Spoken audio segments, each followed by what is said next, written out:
Hello everybody, this is Socorro. Thank you for joining me again today. I'm out here at the park across the street from my house, and I just wanted to show you guys the moon. Badass, huh?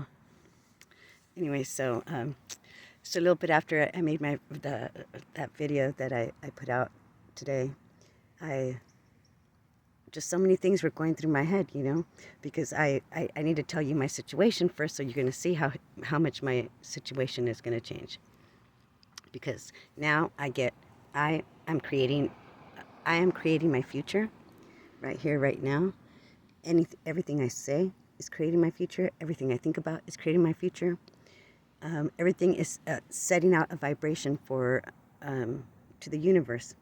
So if I'm complaining, I get more complaining. If I'm happy and joyous, you get to reap more happy and joyous events, right? Because the whole trick is you must believe. You must believe. So you must believe that when you ask God and you come to God for answers or whatever, you must believe that He is able to do all things.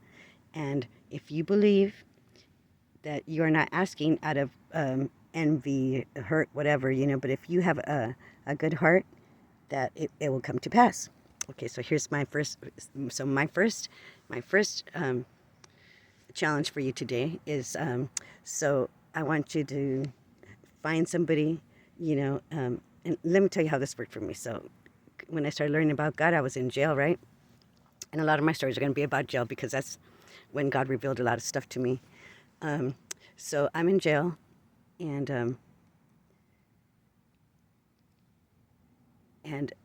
I started going to the Bible studies. And what got me when I started going to Bible studies is because I had started reading the Bible on my own. But when I went to Bibles, I had questions, I read in John or Matthew where Jesus tells them, if you believe I'm able to do anything that you ask, and if you believe that I'm able to do what you're asking, it will be done, cut and dry. No maybe, no this, no that, no obstacles. He doesn't mention none of that. The only thing he mentions is if you believe, you'll be able to do the things that I do and more. He said it many times, right? So I didn't want to go down like this, but I hate that my eyes look closed. So okay, so when Jesus says that, he says, if you believe, just like when he's out in the water and he tells Matthew, come. He's all, teacher, tell me to go out there with you. I want to go out there with you. So then he puts his hand out and he tells him, come. And Matthew jumps out of the boat and he starts, walking across the boat. But when all of a sudden he's not looking at Jesus, he starts sort of kind of looking around like, I am doing this. Oh, wow, I am doing this. And the minute he takes his eyes off the Lord, there he goes again. He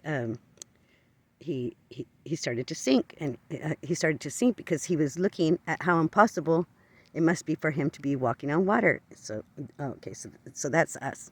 So that's us. Because part of this whole thing, I always used to think like the Matrix, Illuminati, all the stories that you hear about the secret societies, that was different from God, but it's not different from God. It's the same thing. It's the same thing because we have to realize that those people have secrets that have been hidden from us. And that's why most of them are rich, and that's why how they plan, how they were able to plan everything, and come harvest us. There is UFOs, and there is ghosts. I've seen both.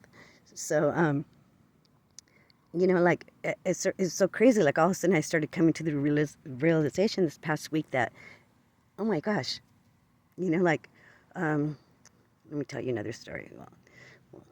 So, um, so, and this isn't funny, but I'm super happy. I feel really peaceful. So, when I was like 23 years old, I was raped by 3 men. Didn't remember the rape for like 15 years. It took somebody talking about her being raped and how she explained it to us to, like, I felt like I was there when she was explaining what was happening, And so that triggered my memory, and it started giving me flashbacks of scenes of like a rape, right? But I didn't know what the heck I was seeing, you know, like, what is this? Is this like a movie? Is this like a dream? What is this, you know? I would just get flashes and just like a quick flash, you know? And anyway, um, so anyway, at the end, um, one of my friends ended up telling me that I had been raped, you know, like, you know, I had alcohol poisoning.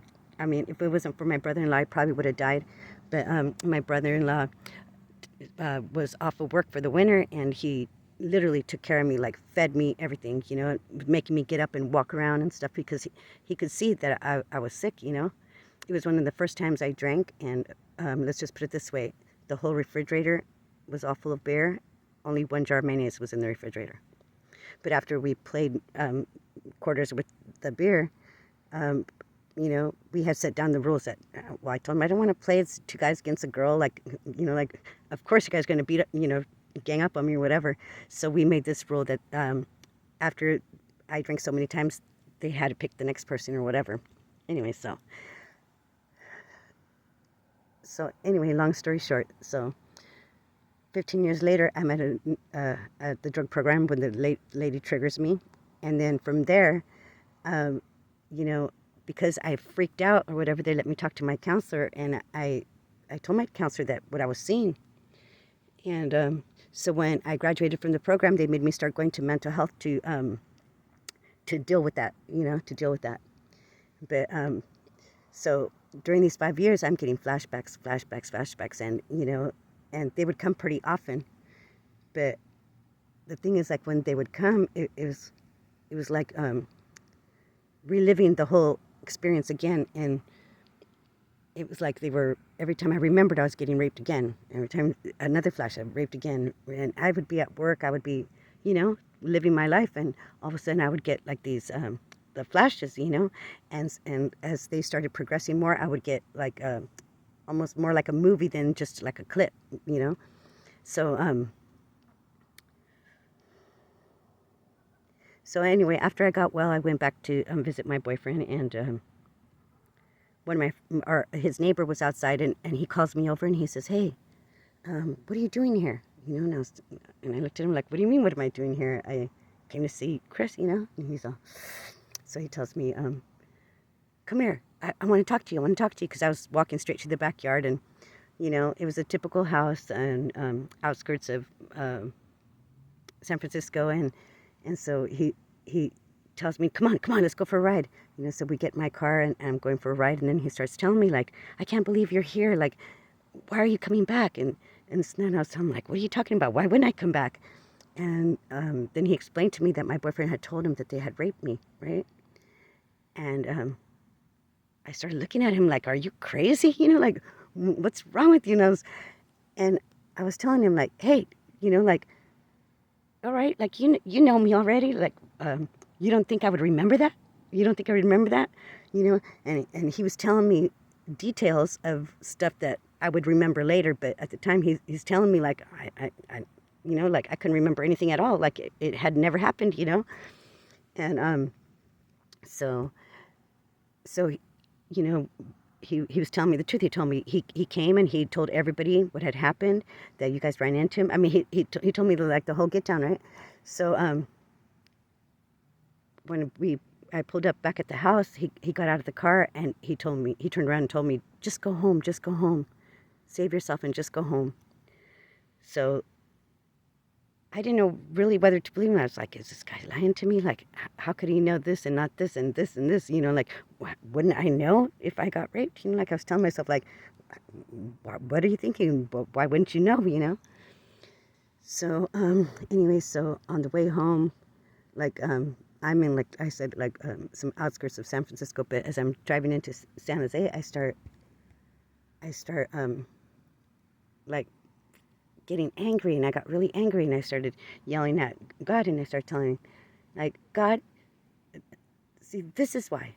And I told him, "Is this true? What happened? Is this true?" You know, and you know, I started crying tears and stuff because really, like, I was sort of kind of in shock about what he told me, but then I I didn't know whether, like, is this guy just lying to me or what, So once I started talking to God and sort of kind of screaming at God, I was telling him,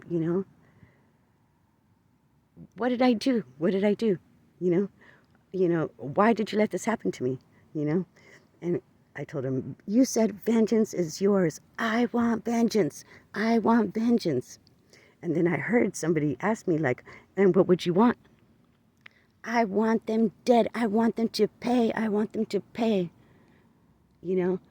I was blubbering, crying, like, the whole shit while I'm driving.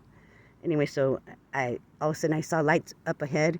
I'm getting off to 82-101, and I saw lights up ahead, and I started to see all the stuff on the road, and pretty soon I realized that I was in the inside lane, like where you would park or whatever, on close to the divider. I was driving in that lane right there, and anyway, like now later, like, afterthought or whatever, is like I was still drunk when I drove home. That's how drunk I was still. And after I went home, I was sick for a week, literally a week. My brother-in-law was taking care of me, and so the other day, God was having me remember. He was telling me, remember something that happened in the past. Remember that something happened in the past, because they're telling me that I have this something inside me that's keeping me from healing, like a cloud or whatever. And so I thought about my rape, and I said, no, I'm pretty good. Like before, I wasn't able to talk about it at all, and maybe on another video I'll tell you how I actually got over that, But for now, so now God's telling me go back, and I'm thinking, well, maybe it's the rape. Maybe it's the rape. It's got to be the rape, And until, and then it seems like so when he tells me stuff, all of a sudden it'll be that missing piece, the missing link, And so as he was telling me this, he was telling me, hey, I know you're down. I know you're having a rough time, everything that's been happening to you, but the darkness won't last forever. It's up to you. You're going to create whatever's going to happen. You're going to write the story. What are you going to write? What are you going to write? And I thought to myself, like, what is he talking about? And then all of a sudden, as I started thinking about those men, and then this thought came to me of me, that memory of me asking God to kill them, that I wanted vengeance, So anyway, so at the time my boyfriend had got me hooked on crack, and so like I'm fiending because down here where I lived, it wasn't even thought of over here. Like nobody knew about the drug here, so I would have to travel up, where they lived to get crack or whatever. So after I did that for, I think it was about a week after he told me that, I went back, and because I also wanted to see, like, is this true what this guy's saying, whatever. Anyway, so when I went back, I didn't find my ex-boyfriend. Dude wasn't home at his house, the neighbor. But as I'm driving, like coming back to town, coming back home, I ran into his little brother, just out of the blue. So his brother jumps in the car, and we start talking. Hey, what are you doing? This and that. And then he starts telling me, hey, did you hear what happened to dude's goons, And I was telling him, what are you talking about? He's so-and-so. They about a month ago, he told me, it was a police chase, and they were trying to get away. Well, they went into like a sort of kind of a dead end, and so the only way out was to go like under a semi, a diesel, And so when they were driving a Corvette, so when the Corvette like was trying to turn, the Corvette still ended up sliding underneath the truck, and it decapitated both of them. And my angels told me, you have to be careful what you think, what you say. And this is where the ascension comes in, and that's why we're tested, and that's why a lot of people don't make it. And I'm told I'm the first one to make it, to get to where I I can speak it, right? So my angels were showing me that realization when he told me that those men had died, like it was probably like 3 days after I had been raped, um, and they got killed. And God had killed them, you know. Um, and my angels told me that that's what had sparked my, like, I was so taken back, like, what, you know, what? And I mean, I know I had said it, and I know that any person who's been a victim of a violent crime would have the anger and all that to, you know, say things like, you know, like when I said it, I never knew that God was going to do it. Like I didn't know. And even like up until just like I said a few days ago, when he made me, they were telling me to, you know, they brought that to my mind. I realized that because they kept telling me that I manifest that you know, I can manifest quickly, but you know, it's up to me if I believe it or not, right? So this is sort of kind of what got me on a trip, you know, like, wait a minute. That's what they were trying to make me remember, that even when I didn't know I had power, I spoke, and it happened, right? And it came to be because I spoke it, I believed it, and I just let it go and let God handle it. And that's how quickly God handled it, right? Um, so because of the shock that I had or whatever of, you know, and he said that was because I felt guilty, like I had killed the men, you know, where I don't want to hurt nobody. You know, I pray for people who hurt other people because they're people too, and they've been hurt, you know, and like I said, everybody's just living out their experience here and trying our best, you know, and this is where awakening comes in, because you have to change your perception. In other words, instead of being in the 3D, you have to sort of step outside yourself and look at not just what's happening to you, but what's happened to them and the next person and the next person. And so it's just like when we're kids and we get molested or whatever, you know, like that lives on and that comes out in another shape or form as we progress in life, you know. So it's the same kind of deal, what I'm talking about, you know. So that got me to thinking, like, what am I going to do, right? But that's just another one of my stories. I have to make another video right now, but I'm going to make another video on not just my story about manifesting and what made me start believing all this, but I'm going to tell you about my situation right now, because like I said, we're going to put God to the test, right? Okay, so I'll see you in the next video. You have a good one.